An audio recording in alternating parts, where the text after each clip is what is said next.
Padre, en el nombre de Jesús, gracias por este día glorioso. Gracias por tu bendición. Gracias por el privilegio y la oportunidad de reunirnos a adorar tu nombre, Señor.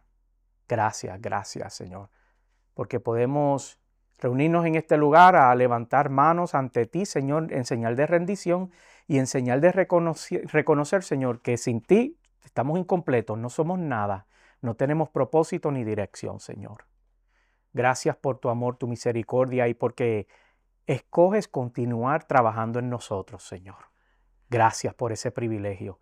En el nombre de Jesús, Padre, háblanos a través de las Escrituras, Señor. Trae, Señor, expansión, Señor, multiplicación, corrección, Señor, dirección, claridad de pensamiento en espíritu y en propósito, Señor.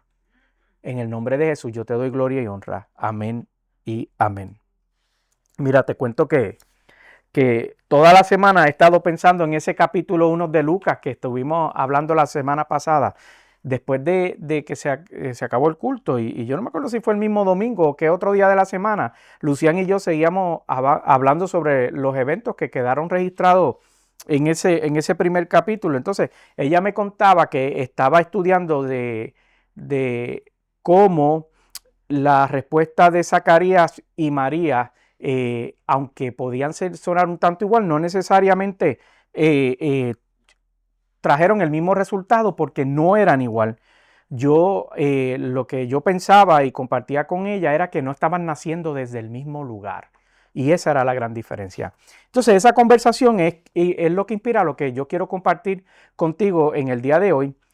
Voy a estar hablando bajo el título Preguntas que arruinan o preguntas que lo arruinan todo. Esa es la versión larga del título. Preguntas que lo arruinan todo. La verdad es que yo quería ponerle un título un poquito diferente, pero dije, no, voy a sonar muy controversial, así que no lo voy a hacer, pero el título que yo quería es Cuando la pregunta lo fastidia todo. Y entonces dije, no, eso es un poquito controversial, no creo que sea apropiado, no por ustedes, sino por las redes sociales. Así que nos conformamos con preguntas que arruinan. Entonces, quiero que repasemos en el día de hoy, digo repasar porque la semana pasada estuvimos hablando de esto, la respuesta que Zacarías le dio al ángel cuando le trajo el anuncio del nacimiento de Juan. Así que quiero que me acompañen nuevamente en tu Biblia al Evangelio de Lucas, ahí en ese primer capítulo, y nos vamos a quedar en ese capítulo 1 nuevamente, y voy a comenzar con el verso 11, y lee la palabra del Señor de la siguiente manera. En esto, un ángel del Señor se apareció a Zacarías a la derecha del altar del incienso. 12. Al verlo, Zacarías se asustó y el temor se apoderó de él. 13. El ángel dijo, no tengas miedo, Zacarías, pues ha sido escuchada tu oración. Tu esposa Elizabeth te dará un hijo y le pondrás por nombre Juan. 14. Tendrás gozo y alegría y muchos se regocijarán por su nacimiento. 15. Porque él será un gran hombre delante del Señor. Jamás tomará vino ni licor y será lleno del Espíritu Santo aún antes de su nacimiento. 16. Hará que muchos israelitas se vuelvan al Señor su Dios. 17. Él irá primero delante del Señor con el espíritu y el poder de Elías para reconciliar a los padres con los hijos y guiar a los desobedientes a la sabiduría de los justos. De este modo preparará para el Señor un pueblo bien dispuesto. Y 18. Y esta es la clave de lo que vamos a estar compartiendo en el día de hoy. 18 dice, ¿cómo podré estar seguro de esto? Preguntó Zacarías. Yo soy anciano y mi esposa también es de edad avanzada. Entonces, en resumen, estamos hablando de que Zacarías es un sacerdote que está en el templo, ¿verdad? Está oficiando el acto, haciendo lo correcto. Hablábamos la semana pasada que estaba haciendo lo correcto con su vida, ¿verdad? Y se le aparece un ángel y recibe un mensaje bien claro de lo que el Señor tenía. Recibe un mensaje claro de parte del Señor de lo que el Señor tenía preparado para la vida de ellos, ¿verdad? Entonces, pero responde. La Biblia relata, y lo acabamos de leer, que responde no con curiosidad, sino responde con desconfianza. Entonces, ¿eso qué significa eso? Que es una fe que está pidiendo garantías.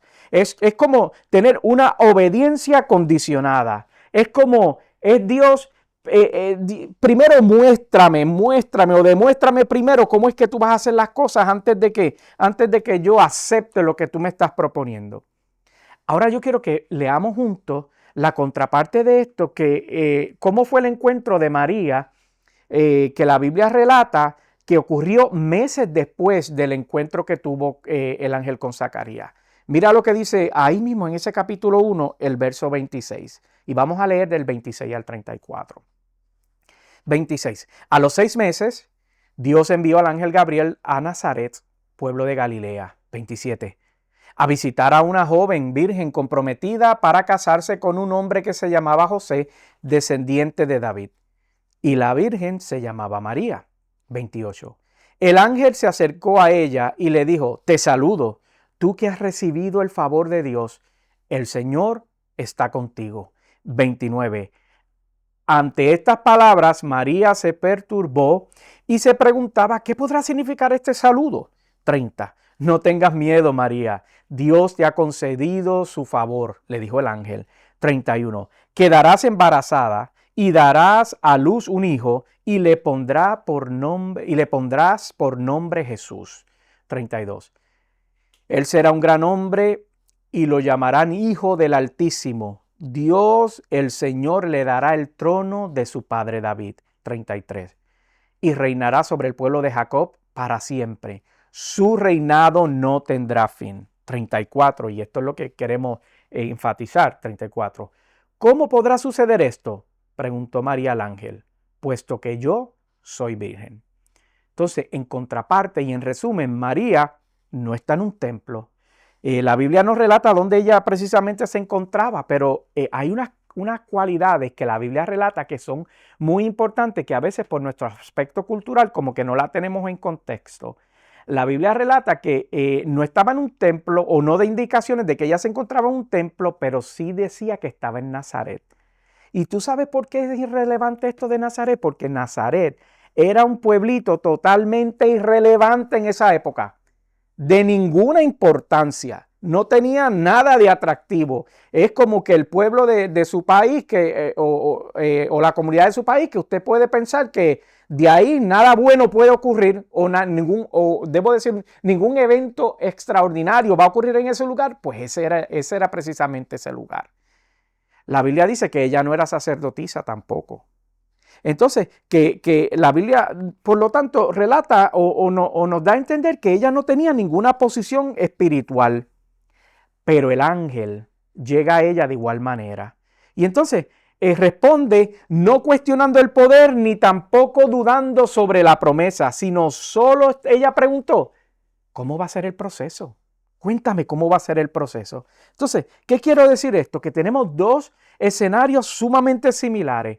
Y desde la perspectiva de cómo se dieron los eventos, ambos se asustan.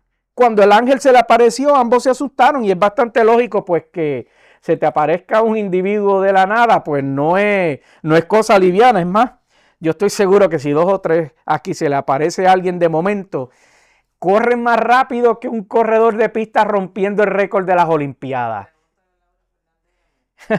Entonces yo me imagino que ellos gritaron más duro que cuando yo grito, cuando Lucian, ella tiene la idea de que momento se me aparece al lado y cuando menos yo lo espero. Y entonces yo no tan solo pego un grito, sino que empiezo a zapatear en el mismo lugar, como que me quedo encajado ahí.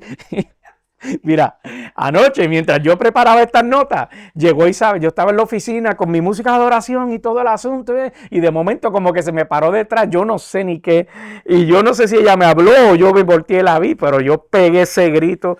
Pues mira, yo me imagino que el pobre Zacarías y la pobre María así mismo les pasó, por eso el ángel le decía: mira, con calma, que esto va a estar bien. Además del encuentro que tuvieron con el ángel que los sorprendió, que los asustó un poco, que el ángel le dijo: tranquilo, que todo está bien. Ambos recibieron una promesa con una descripción muy detallada de la misión que iban a tener sus hijos. Ambos le dieron respuestas a la palabra de un ángel. Entonces, aquí yo escribí unos contrastes que yo quiero que tú compartas o reflexiones conmigo. Zacarías dijo, no veo cómo esto sea posible, pero María dijo, no sé cómo, pero tú sí. Y eso es poderoso, porque María dijo, Zacarías dijo, yo necesito seguridad porque no te creo. Eso es lo que Zacarías le dijo al ángel. Y María dijo, ¿cómo es que vamos a remover los obstáculos? Porque yo tengo un pequeño obstáculo que hay que remover, ¿verdad? Uno mira su edad y sus limitaciones y la otra mira a Dios y cree. Qué contraste poderoso, porque uno pidió pruebas, pidió señales y la otra se rindió. Uno quiso el control y la otra confió. Entonces, ¿qué es lo que tú y yo podemos aprender de estos dos encuentros? Y este es el principio que quiero compartir contigo. Que la fe no niega preguntas. La fe no niega preguntas. La fe define desde dónde preguntamos. Porque hay preguntas que cierran el cielo, ¿verdad? Y hay preguntas que abren el camino. Entonces, yo quiero que tú aprendas esto en el día de hoy. Dios no se ofende por tu cómo. Cuando tú le preguntas cómo, porque el cómo abre el camino. Pero Dios confronta el no te creo. Eso es lo que Él confronta.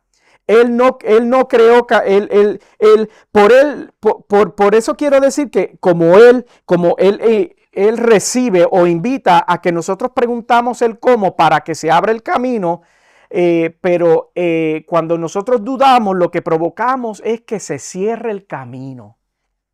Por eso la Biblia relata que el ángel le dijo, espérate, que tú puedes embarrar este propósito, así que te vas a quedar calladito hasta que el nene nazca. ¿Verdad? Calladito te ve más bonito, le dijo. Entonces, muchos creen en Dios, pero no le creen a Dios. Y ese es el grande contraste que estamos viendo hoy. Queremos promesas sin riesgo. Queremos milagros con control. Queremos fe con garantía. Y entonces, eso fue Zacarías. Sin embargo, María dijo, aquí estoy, creo que fue en el verso 38. Aquí estoy, hágase conmigo conforme a tu palabra. Entonces, no puedo dejar de preguntar, ¿cómo es que tú le estás respondiendo a Dios en esta etapa de tu vida? ¿Estás pidiendo seguridad o estás pidiendo dirección? Porque es una gran diferencia. Estás plenamente confiando, le estás diciendo a Dios, dame garantías, explícame en detalle cómo esto va a ocurrir, porque yo tengo que tener la seguridad, porque yo tengo que tener el control, porque yo tengo que mantener un panorama claro. O por el contrario, le estás diciendo al Señor, mira, hay unos obstáculos aquí, yo no sé cómo tú los vas a remover, si tú me gustaría que me contases, pero vamos a caminar en fe, porque a Dios se le conoce caminando. Entonces, tal vez hoy tú estás dudando de Dios en voz alta y no te das cuenta, pero en el fondo estás esperando una señal más, una confirmación más, una garantía más. Zacarías pidió seguridad y se quedó en silencio. María se rindió y el cielo se movió. Entonces, no fue la pregunta, fue el corazón detrás de la pregunta. Y hoy Dios sigue respondiendo a eso, al corazón detrás de la pregunta cuando nos acercamos a Dios. Entonces, hoy Dios no te está pidiendo que lo entiendas todo. Lo que te está pidiendo es que confíes, que des el sí antes de ver el cómo. Y eso es profundo. Decirle sí, Señor, antes de ver el cómo. Yo no necesito saber el cómo. Yo lo que necesito es tener la seguridad de que y la confianza que puedo descansar en ti, que tú sabes lo mejor que es para mí y lo que me conviene para mi vida, aun cuando yo no entienda, aun cuando esté en medio de un proceso, una tormenta, una vorágine, no importa. Yo quiero darte el sí, Señor. Antes de que des ese sí, que des el sí antes de ver el cómo, ¿verdad? Porque la fe real no dice explícame y entonces obedezco. La fe real lo que dice es obedezco aunque no entienda. Y eso es profundo, mis amados. Y si es que tu milagro, no, es que a veces nuestros milagros no están detenidos por falta de poder, sino están detenidos, y escucha bien esto, por exceso de control de tu parte. Y esa es la realidad de fe que a veces nosotros vivimos. Están detenidos por exceso de control. Entonces, hoy es un buen día para nosotros soltarnos, para rendirnos, para decir como María, aquí está tu siervo, hágase contigo conforme a tu palabra, como dice ese verso 38. Entonces, lo que yo quiero que te lleves en el día de hoy, que ya acabé, es que no salgas de este culto, de esta reunión en silencio como Zacarías, sino por el contrario, sal con una fe que habla, sal con una fe que confía y sal con una fe que obedece al Señor y descansa en su palabra. Dos respuestas. Una que potencialmente podría arruinar una promesa. Y la otra que dijo, hay unos pequeños obstáculos, yo no sé cómo tú lo vas a hacer, pero aquí yo voy para adelante. Uno que tenía un fundamento de fe fuerte y firme, que era un maestro del conocimiento de las escrituras, y dudó y preguntó, ¿cómo es que esto va a pasar? Yo no sé, yo necesito una señal. Y la otra que vivía en un pueblo que era insignificante, que la Biblia relata que no había mucho que ver por allí, y sin embargo le dijo, yo no sé cómo va a pasar esto, pero de que va a pasar, va a pasar. Una vez más te digo, sal de este lugar y sal de tu proceso con una fe que habla, una fe que confía plenamente en el Señor y descansa en sus promesas, y una fe que obedece. Puestos de pies. Aleluya. Padre, en el nombre de Jesús, gracias por tu amor, tu misericordia, tu bondad.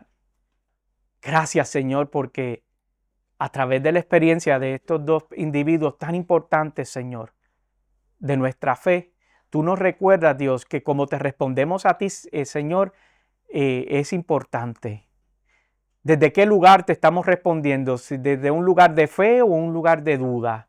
¿Desde un lugar de confianza plena o desde un lugar de desconfianza, Señor? Yo no sé los procesos que están viviendo mis hermanos y aquellas personas que me puedan estar escuchando, pero yo lo que sí sé, Señor, es que tú quieres lo mejor para nosotros, Dios. Yo te pido, Señor, que nos enseñes a soltar el control, Señor. Que nos enseñes, Señor, a descansar en ti, a confiar en ti. En que tú sabes lo que nos conviene y en lo que es mejor para nosotros, Señor. Yo no sé en qué procesos de mi vida se encuentran mis hermanos que necesitan soltar el control, Señor. Pero tú sí sabes, Espíritu Santo. Yo te pido, Padre, que esta palabra, Señor, quede calada en sus corazones para que ellos puedan reflexionar, Señor, y decir, ¿sabes qué, Señor? Esta decisión que necesito tomar y no la quiero tomar porque quiero estar en control, Señor, la tomo y descanso en ti. En el nombre de Jesús, yo te doy gloria y honra. Gracias por tu palabra. Gracias, Señor. Amén y amén. Aleluya. Santo eres Dios.